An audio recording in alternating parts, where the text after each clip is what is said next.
Bonjour, moi c'est Guillaume, j'ai 45 ans, je suis infirmier.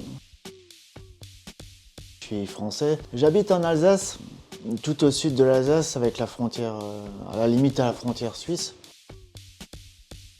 J'ai démarré le 8 novembre au Puy-en-Velay en France. Et donc arrivé ensuite à Saint-Jean, j'ai voulu passer...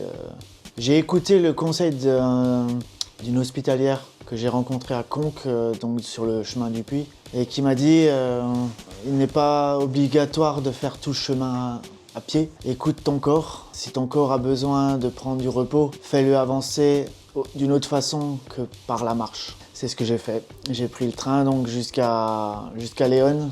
Et de là, j'ai repris la marche pour finir les 300 km qui restaient jusqu'à Santiago. Où maintenant, il me reste 3 jours et donc 70 km environ, quoi. J'ai décidé de faire le chemin après une année assez compliquée au niveau du boulot. Ça a entraîné des problèmes sur moi, sur ma façon d'être et également aussi sur la famille, quoi.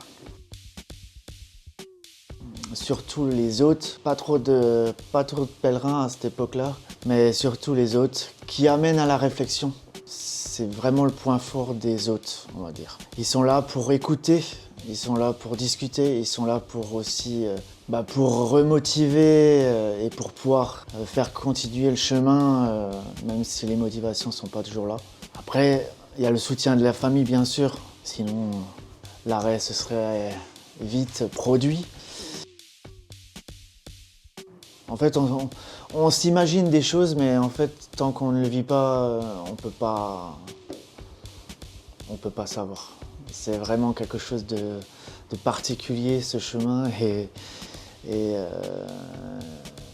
Moi qui me suis blindé du fait de mon métier, une carapace épaisse comme un blindage de char, en fait, j'ai réussi à laisser passer mes émotions et c'est quand même quelque chose, quoi.